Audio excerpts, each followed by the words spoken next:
Madame Françoise, 67 ans, se trouve devant le rayon des yaourts. Ses doigts effleurent les pots, mais son esprit erre ailleurs. Elle cherche quelque chose, une marque précise, celle que son mari aimait tant. Le nom ne vient pas.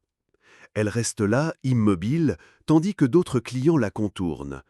Ce yaourt, elle l'a acheté pendant 40 ans, chaque semaine, dans ce même magasin. Mais aujourd'hui, c'est le vide, comme si une pièce de sa mémoire s'était éteinte sans prévenir. En rentrant chez elle, elle s'assoit dans son fauteuil habituel, allume la télévision, regarde les mêmes programmes, dans le même ordre, depuis des mois. Et si cette perte de mémoire n'était pas l'âge qui frappe à la porte, mais un appel au secours que personne n'entend? On vous a dit que c'était normal, qu'après 60 ans, la mémoire s'effiloche naturellement, comme un pull usé dont les mailles se défont une à une. Mais ce n'est pas normal, c'est juste fréquent. La vraie cause se cache dans vos habitudes les plus douces, les plus rassurantes, celles que vous répétez chaque jour sans y penser. Votre cerveau, cette merveille d'adaptation, s'endort quand on ne lui donne plus rien de nouveau à découvrir. Il rouille comme un engrenage qu'on n'huile plus. La routine mentale, cette prison dorée où beaucoup s'enferment après la retraite, vole silencieusement vos souvenirs. Elle transforme votre esprit vif en spectateur passif de votre propre vie. Ce que vous prenez pour de la sagesse acquise devient parfois le début de l'oubli, non par maladie, mais par négligence douce.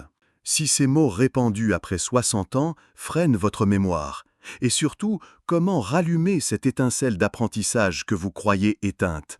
3 erreurs que presque tous commettent sans le savoir, des gestes quotidiens qui endorment l'esprit au lieu de le nourrir, mais aussi des rituels simples, presque secrets, pour réveiller cette partie de vous qui aime encore apprendre, découvrir, s'émerveiller.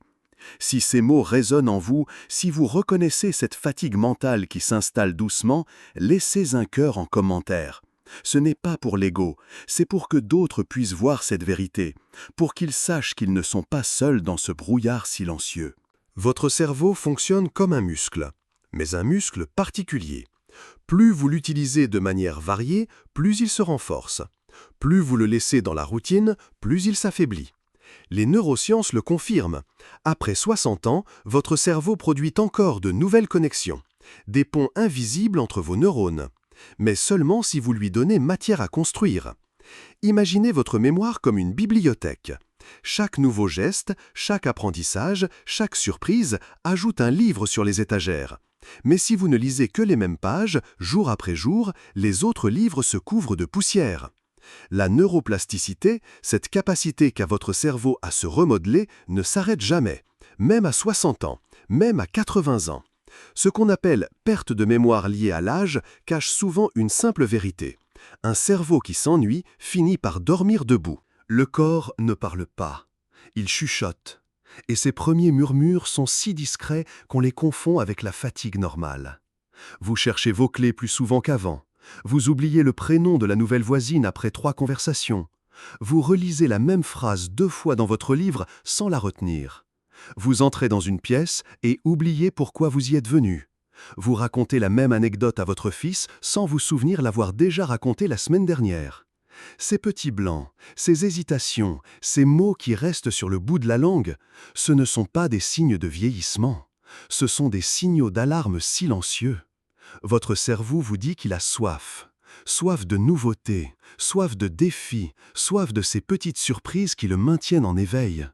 Mais dans le confort de vos habitudes, vous n'entendez plus ces appels. Monsieur Jean-Claude, 71 ans, habitait Toulouse. Retraité depuis 6 ans, il avait organisé sa vie comme une horloge suisse. Réveil à 7h30, café, journal, marché le mardi, télévision l'après-midi, coucher à 22h15. Chaque jour ressemblait au précédent. Jusqu'au matin où sa fille lui a téléphoné pour lui apprendre qu'elle attendait un enfant, son premier petit enfant. Et Jean-Claude n'a pas trouvé les mots. Non par émotion, mais parce que son esprit était devenu muet à force de silence. Ce jour-là, il a pris une décision. Au lieu de son marché habituel, il est parti explorer un quartier de Toulouse qu'il ne connaissait pas. Il s'est perdu, volontairement. Il a découvert une librairie, a acheté un livre sur l'astronomie, lui qui n'avait jamais regardé les étoiles. 6 mois plus tard, Jean-Claude connaissait les constellations par cœur et se souvenait à nouveau des détails qui comptent. On vous a menti. Par ignorance, certes, mais menti quand même. On vous a dit que l'âge efface les souvenirs comme la pluie efface les traces sur le sable. Qu'il fallait accepter cette lente érosion avec résignation. On vous a appris à vous taire quand votre mémoire flanchait, à sourire poliment quand on finissait vos phrases à votre place, à vous excuser d'être étourdi. Mais ce que vous appelez vieillir, c'est parfois juste s'oublier, s'installer dans une routine si douce qu'elle endort votre curiosité. Vous n'êtes pas en train de perdre votre mémoire par fatalité, vous la laissez s'engourdir par manque de stimulation. Cette indignation que vous ressentez peut-être en lisant ces mots, c'est votre esprit qui se réveille, qui refuse l'idée d'être mis au placard, qui veut encore vivre, apprendre, découvrir. L'erreur la plus répandue, croire que la routine protège quand elle enferme. Regarder les mêmes émissions, dans le même fauteuil, aux mêmes horaires. Prendre toujours le même chemin pour aller à la boulangerie. Manger les mêmes plats, préparés de la même façon. Lire uniquement le même type de livre. Ou pire, ne plus lire du tout. Éviter les nouvelles technologies par peur de ne pas comprendre. Refuser d'apprendre sous prétexte qu'on est trop vieux pour ça. Cesser de poser des questions. Faire comme si tout était déjà connu, déjà vécu. Ces petites abdications quotidiennes créent un brouillard mental. Votre cerveau, privé de nouveautés, ralentit imperceptiblement, comme un moteur qu'on n'utilise qu'au ralenti. Ce n'est pas la paresse, c'est l'illusion du confort, cette croyance que la répétition rassure quand elle anesthésie. Chaque matin, une poignée de gestes. Et le cerveau se souvient qu'il est vivant. Au réveil, avant le café habituel, prenez un chemin différent dans votre maison. Regardez par une fenêtre que vous négligez d'habitude. Remarquez un détail qui vous avait échappé. Changez une petite chose dans votre petit déjeuner. Un fruit nouveau, une cuillère de miel au lieu du sucre, un thé à la place du café. Apprenez un mot nouveau chaque semaine, pas pour brillant société, pour le plaisir de sentir votre langue découvrir de nouveaux territoires. Posez une question à quelqu'un, n'importe laquelle, au boulanger, au pharmacien, à votre voisin. Écoutez vraiment la réponse. Touchez des textures différentes, sentez des parfums oubliés, goûtez des saveurs abandonnées. Ces petits écarts à la routine ne bousculent pas votre confort. Ils réveillent doucement votre attention au monde. À mon âge, je n'ai plus rien à apprendre. Faux, votre cerveau garde sa capacité d'apprentissage jusqu'au bout. C'est normal d'oublier après 70 ans. Fréquent, oui. Normal, non. La mémoire qui s'éteint n'est pas une fatalité biologique. Je suis trop vieux pour changer mes habitudes. L'âge n'est pas un verrou, c'est une excuse confortable pour éviter l'effort. Les nouvelles choses me fatiguent. Ce n'est pas la nouveauté qui fatigue, c'est la résistance au changement.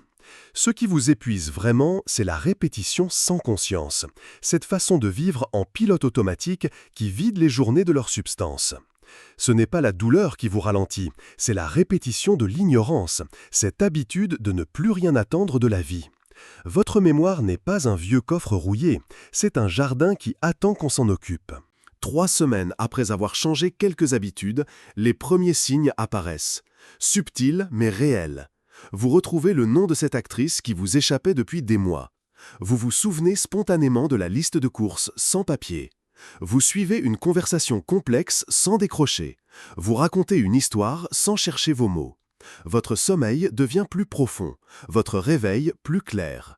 Comme si votre cerveau, enfin stimulé, se permettait de mieux récupérer. Vous osez entrer dans cette librairie que vous contourniez depuis des années. Vous posez des questions que vous n'osiez plus poser. À 60 ans, on peut encore rallumer la lumière dans des pièces qu'on croyait fermées à jamais. Ces transformations ne se voient pas toujours de l'extérieur, mais elles se ressentent de l'intérieur, comme une présence à soi-même qui revient après une longue absence. Madame Françoise est retournée au supermarché. Cette fois, elle a pris un chemin différent pour s'y rendre. Elle a découvert une petite rue qu'elle n'avait jamais empruntée. Dans le rayon des yaourts, elle a choisi une marque qu'elle ne connaissait pas, par curiosité, pour le plaisir de goûter quelque chose de nouveau. En rentrant chez elle, au lieu d'allumer la télévision, elle a ouvert un livre qu'elle n'avait jamais fini et s'est rappelé pourquoi elle l'avait aimé. Ce n'est pas l'âge qui vous éloigne de la vie, ce sont les habitudes qui vous volent des jours précieux.